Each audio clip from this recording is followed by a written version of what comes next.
श्री शिवाय नमस्तुभ्यम। हम सबको पता है कि आज है 6 मई यानी कि वैशाख शिवरात्रि का बहुत ही विशेष दिन। ये वैशाख शिवरात्रि इस बार सोमवार को पड़ रही है और अगर आपने आज रात में 2 दीपक शिव पार्वती के नाम की लगा दी तो आपके घर की या फिर आपके पूरे परिवार की जो भी कष्ट होंगे, जो भी प्रॉब्लम होगी ना, वो सारी समस्याएं खत्म होंगी, जो कि पूज्य गुरु जी की कथा से सुन के बहुत अच्छे से आपको बताऊंगा। ठीक है ना। बहुत स्पेशल, बहुत प्यारा सा उपाय है, आप सभी लोगों को ज़रूर करना होगा। ठीक है ना। कैसे करना है सब कुछ बताऊंगा, तो वीडियो को पूरा देखिएगा। पहले तो मैं आपको समझा दूं कि यहाँ पे आप लोग को लेना होगा 2 दीपक। कितने? 2 दीपक। ज़रूरी नहीं कि दोनों दीपक मिट्टी के ही लो। अगर आप अपने घर में आटे का बना सकते हो तो आटे का लगा लेना, वरना मिट्टी का ले सकते हो। ठीक है ना। लेकिन दोनों दीपक को जलाने की जो विधि होगी वो अलग होगी। जो पहला दीपक आपको प्रज्वलित करना होगा वो आपको प्रज्वलित करना होगा घी का दिया। कौन सा? घी का दिया। लेकिन इस दीपक के अंदर आपको गोल बत्ती नहीं लगानी है, आपको लंबी बत्ती लगानी है। क्या लगाओगे? लंबी बत्ती। और ये पहला दीपक आपको लगाना होगा बेल पेड़ के नीचे। अब कहोगे भैया बेल पेड़ के ही नीचे क्यों लगानी है? क्योंकि बेल पेड़ के नीचे माता सती, मां पार्वती का वास होता है। और अगर आप बेल पेड़ के नीचे दीपक लगा रहे हैं, इसका मतलब आप दीपक किसके लिए लगा रहे हैं? मां पार्वती के लिए। ठीक है ना। लेकिन दीपक को ऐसे नहीं लगाया जाता। जब भी बेल पेड़ के नीचे दीपक लगाओ तो उसके नीचे चावल के कुछ दानों को रख दिया करो और उसके ऊपर आपको उस दीपक को लगा करके और प्रज्वलित करना है, जलाना है ना। तो ये हो गया शिवरात्रि पे पहला दीपक माता सती के नाम का बेल पेड़ के नीचे।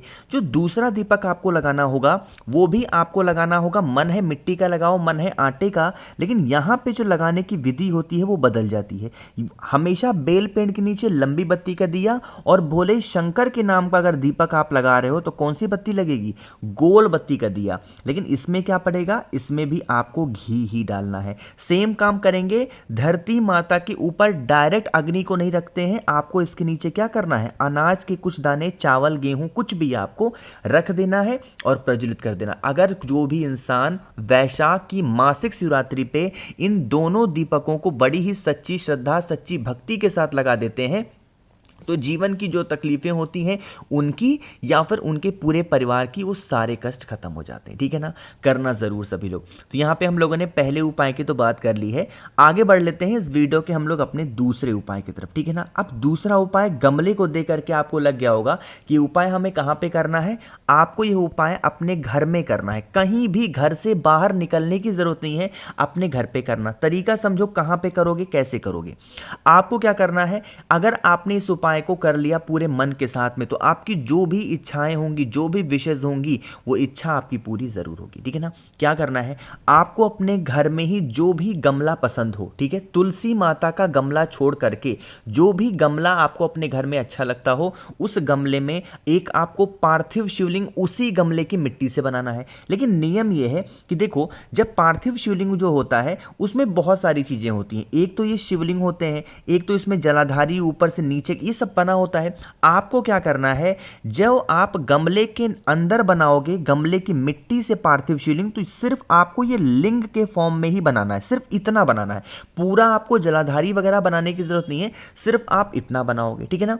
इतना बनाने के बाद में जो कुछ भी आपको समर्पित करना हो, जो कुछ भी चढ़ाना हो उस पार्थिव शिवलिंग के ऊपर, सब कुछ आप समर्पित कर दो। दूध, दही, जो कुछ भी आपको मिल जाए सब समर्पित करना। अपनी मनोकामना कहते हुए 5 बेलपत्र समर्पित करोगे। कितनी बेलपत्र? 5 बेलपत्र अपनी मनोकामना कहते हुए समर्पित करेंगे। घी का दिया लंबी बत्ती का या फिर गोल बत्ती का वहां पे लगा देंगे, प्रज्वलित कर देंगे। पूजन करने के बाद में आप अपने घर के अंदर चले जाओ। ठीक है ना। अंदर जाने के 20 से 25 मिनट के बाद फिर आप बाहर आओगे तो देखोगे जो दीपक आपने प्रज्वलित किया था वो बुझ गया है।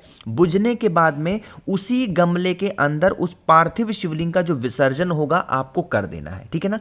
कर दिया। करने के बाद में आपने वहां पे 5 बेलपत्र को समर्पित किया था, चढ़ाया था। अरे चढ़ाया था कि नहीं चढ़ाया था? आपको क्या करना है, उन 5 बेलपत्र में से एक बेलपत्र उठा लेना और उसे 11 दिनों तक आपको अपने घर में रखना होगा, कहीं पे भी संभाल करके। कितने दिन तक रखोगे? 11 दिनों तक बहुत ही संभाल करके अपने घर के अंदर रखेंगे और 11 दिनों के बाद में किसी भी आपको लेके जाना है नदी, तालाब, सरोवर, कुआं, बावड़ी में, 11 दिन के बाद में विसर्जन कर देना। यकीन मानिए, अगर इस उपाय को पूरे नियम, विधि, विधान के साथ आपने कर लिया तो आपकी बरसों पुरानी जो भी मनोकामनाएं होंगी, विशेष होंगी, वो महादेव पूरी ज़रूर कर देंगे। ठीक है ना, करना ज़रूर है, भूलना किसी को भी नहीं। ठीक है ना, 2 उपाय की हमने बात कर ली है। आगे बढ़ते हैं इस वीडियो के हम लोग अपने तीसरे उपाय की तरफ। बहुत स्पेशल, बहुत प्यारा सा उपाय है, लेकिन कैसे करना है वो मैं आपको तब बताऊंगा जब आप करोगे वीडियो को लाइक। और मेरे जितने भी भाई बहन आवाज़ पहली बार सुन रहे हैं तो चैनल को ज़रूर सब्सक्राइब करिएगा। ठीक है ना, तरीका समझना मेरी, जो चीज़ें मैं बताने जा रहा हूँ। सबसे पहले तो बात कर लेते हैं इस उपाय को करने से आपको फ़ायदा क्या होगा, बेनिफिट क्या होगा। आपके घर में बरसों से कोई इंसान बीमार पड़ा है, उसकी बीमारी आप दूर कर सकते हो। या फिर आपके घर में अगर कोई भी इंसान बहुत क्रोध कर रहा, गुस्सा कर रहा, उसके गुस्से को आप कंट्रोल नहीं कर पा रहे हो, तो आप इस उपाय को ज़रूर करेंगे। ठीक है ना, समझने की कोशिश करिएगा। सबसे पहले बता दूं कि आपको लेना होगा गौ माता का कच्चा दूध। उस दूध को गैस पे रख के पकाना नहीं, आपको कच्चा दूध लेंगे। ठीक है ना, लेने के बाद में आपको एक बेलपत लेनी है, बहुत ही प्यारी सी सुंदर सी, जो कहीं से कटी फिटी ना हो। है ना, बेलपत ले लिया। इस एक बेलपत्र को जो कच्चा दूध आपने लिया है उसी के अंदर डाल देंगे, उसी के अंदर मतलब डुबा देंगे अच्छे से। है ना, फिर आप इस दूध के लोटे को बेलपत्र के साथ उठाएंगे।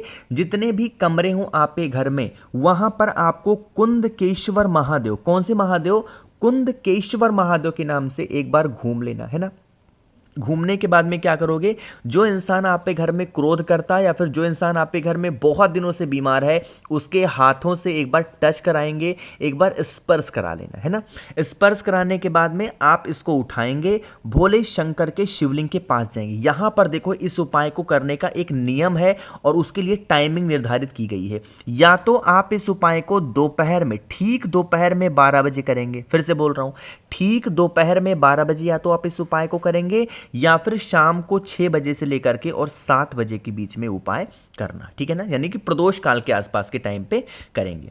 क्या करना है, दूध के लोटे का जो पूरा का पूरा जल होगा, बेलपत्र के साथ में आपको अवधूतेश्वर महादेव, कौन से महादेव, अवधूतेश्वर महादेव के नाम से और उस इंसान का नाम और गोत्र बोल करके पूरा का पूरा जल भोले शंकर के शिवलिंग के ऊपर समर्पित करेंगे बेलपत्र के साथ में। और फिर एक लोटा शुद्ध जल तांबे के लोटे से श्री शिवाय नमस्तुभ्यम का जप करते हुए समर्पित कर देंगे। अब जो लोटे में आपके बेलपत्र था वो कहीं यहीं ना कहीं आके रुका होगा। अरे रुका होगा ना, उस एक बेलपत्र को उठा लेंगे, उसे लेके आप अपने घर पे जाएंगे और जो इंसान बरसों से बीमार पड़ा है, उसकी बीमारी ठीक नहीं हो पा रही है, उस इंसान को उस एक बेलपत्र को चबा चबा करके खाने के लिए दे देना। यकीन मानिए उस इंसान की जो सेहत होगी उसमें बहुत सुधार आएगा और इंसान सुधर जाएगा। ठीक है ना, तो यहाँ पे हम लोगों ने 3 उपाय की तो बात कर ली है। एक सबसे आखिरी और बहुत ही छोटे से उपाय की अब हम लोग बात करने जा रहे हैं, जो कि आज के दिन आप सभी लोगों को अपने घर पे ज़रूर करना चाहिए। ठीक है ना, कहोगे भैया इस उपाय को करने से फ़ायदा क्या होगा। मान लेते हैं कि आपके घर में अगर धन को लेकर कमी है, माँ लक्ष्मी का वास आपके घर में नहीं होता, तो आप इस उपाय को करेंगे। दूसरा, अगर आपका कोई व्यापार है, दुकान है, बिजनेस है, वो चलता नहीं है, तो आप इस उपाय को करेंगे। है ना, क्या करना है, आपको इस तरीके से हल्दी लेनी होगी। कोशिश करेंगे हल्दी की गांठ को पीस करके पाउडर बनाओ, वरना चाहे तो मार्केट में पाउडर भी ले सकते हो। पाउडर को लेने के साथ में आपको लेना होगा एक धतूरा। ठीक है, धतूरा आपको हर जगह कहीं ना कहीं तो मिल ही जाएगा, सिर्फ एक धतूरा लेंगे। इस एक धतूरे को हल्दी में डुबा करके अच्छे तरीके से पीला करेंगे, पूरा गोल गोल अच्छे तरीके से घुमा लेना और उसे पीला कर देना। है ना, धतूरे को पीला कर दिया, उस पीले धतूरे को उठाएंगे और एक तांबे के लोटे में जल भरेंगे और पहुंच जाएंगे भोले शंकर के शिवलिंग के पास में। वैसे तो इस उपाय का नियम है कि आपको यह उपाय सुबह 4 बजे करना होता है। कब करना होता है, सुबह 4 बजे। अगर कर पाते हैं तो बहुत अच्छी बात है, नहीं कर पाते हैं सुबह 4 बजे तो आप कोशिश करेंगे शाम के टाइम पे प्रदोष काल में। ठीक है ना, लेके जाएंगे और भोले शंकर के शिवलिंग के ऊपर उस पीले धतूरे को हल्दी लगा हुआ कुंदकेश्वर महादेव के नाम से समर्पित करेंगे। कौन से महादेव, कुंदकेश्वर महादेव के नाम से समर्पित करेंगे और उसके बाद में उस धतूरे को उठा करके अपने पास रख लेंगे और फिर एक लोटा शुद्ध जल तांबे के लोटे से श्री शिवाय नमस्तुभ्यम का जप करते हुए समर्पित कर देना। ठीक है ना, प्रार्थना करेंगे हमारे घर में धन संपदा को लेकर कमी है, हे भोले शंकर, हे शिव शंभू, हमारे घर में धन संपदा की हमेशा बढ़ोतरी हो। माँ लक्ष्मी जो जिस भी कारण से हमारे घर से रूठ गई हैं वो खुश हो जाएं, ऐसे प्रार्थना करेंगे। फिर उस पीले धतूरे को उठा करके आप अपने घर लेके जाएंगे। जहां पे रुपए पैसे रखते हो वहां पे रख देंगे। दुकान नहीं चल रहा, व्यापार नहीं चल रहा है, तो उस व्यापार वाले स्थान पे भी ले जा करके रख देना। आपकी दुकान में बरकत होगी, कस्टमर आना स्टार्ट होंगे और घर में तो खुशियां आपके आएंगे ही आएंगी। तो कोशिश की है मैंने आप सभी को अच्छा समझाने की। अगर आप लोगों में से किसी को भी मुझसे फ़ोन पे बातें करनी है, मैसेज पे बातें करनी है, तो आप हमें इंस्टाग्राम या फेसबुक फॉलो करें। उसके लिए आपको सर्च करना होगा द नेचुरल प्लैनेट 108। वहाँ पे हम लोग बहुत सारी बातें करेंगे। बाकी जितने भी मेरे भाई बहन आवाज़ पहली बार सुन रहे हैं, चैनल को सब्सक्राइब करिएगा और वीडियो को लाइक सभी को करना है। श्री शिवाय, नमस्तुभ्यम।